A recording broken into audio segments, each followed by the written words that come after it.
Howdy ladies and gentlemen. Today's video is all about how to maximize your momentum and move like a pro speedrunner. This is all down to the Icarus Dash ability Warlocks can get from the top tree solo subclass. First thing I want to mention is that this all revolves around the fact that the glide for the Warlocks are frictionless. Burst glide will add momentum to your character. Secondly, in most cases, all players will sprint at the same speed regardless of their mobility stat. One important note is that the transversive steps exotic boots or Warlocks increase your max sprint speed, giving you a higher initial momentum for reaching even higher speeds with the Icarus Dash. There are three types of Icarus dashing in the game, and all affect your momentum at different levels. There is the normal dashing, formed by using your air ability keybind whilst in air, obviously, which does not add any momentum to your current speed, but does allow you to change the direction of your momentum very easily. Secondly, there is the burst dash, formed by activating burst glide just before you press your air ability keybind. This dash actually adds momentum in the direction you activate the dash, and is the most basic form of the Icarus Dash exploit. I would recommend practicing this first and foremost and getting familiar with the difference between having the transversive steps equipped or not. This is also the same when you have your Dawnblade super popped and perform a burst dash, but the distance you travel is increased quite a bit when you're in your super. And thirdly, we have the sword cancel burst dash exploit. This basically binds the previous burst dash momentum increase to the momentum increase from swinging a sword. However, as the name states, you need to cancel your sword swing before performing the burst dash. This is due to an update Bungie implemented a while ago to prevent jump abilities from activating during a sword attack animation, allowing players to abuse and exploit the gain in momentum for certain attacks. Rest in peace, Warlock Skating.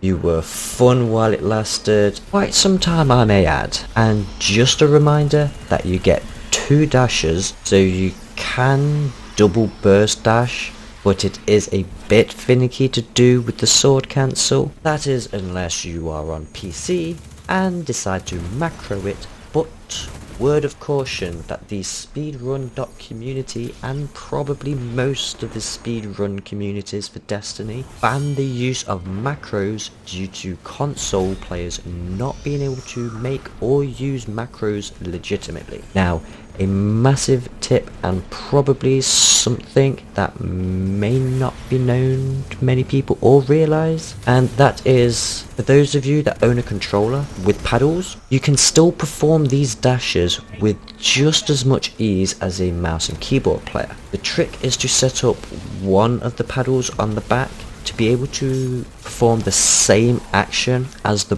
button, let's just call it B for example, required to be pressed twice to perform the Icarus Dash. This way, after you press jump, easily press B and then your paddle, or vice versa, press your paddle then press B, depending on whichever way feels most comfortable for you. Performing the sword cancel dash is still possible using this method, but will require a lot of practice, and due to not using macros, it will probably not work 100% of the time.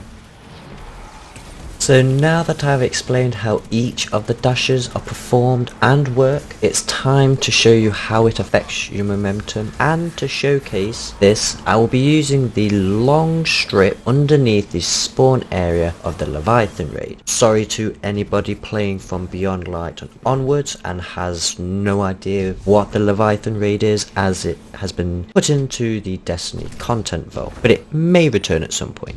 First, I want to show you the distance you can travel with no dashes all the way to doing it with dashes, all the way up to the sword cancel double burst glide. And for these examples, I'll be using the squares on the floor as a unit of distance.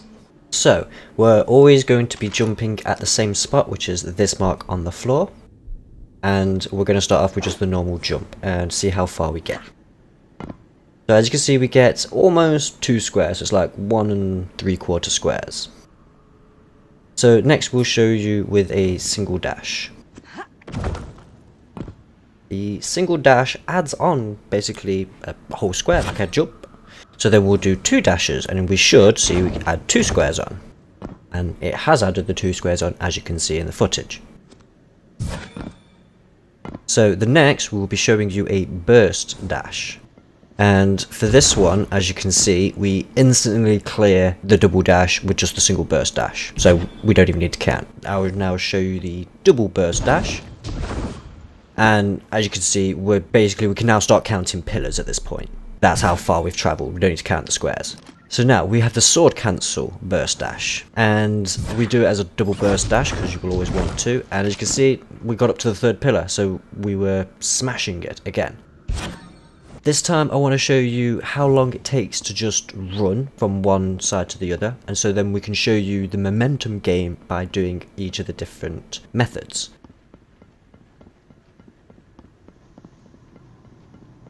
So we're going to be doing the double dash now, and we're going to time it as well to show you how long it will take, and if it adds or takes away any momentum or time to this run.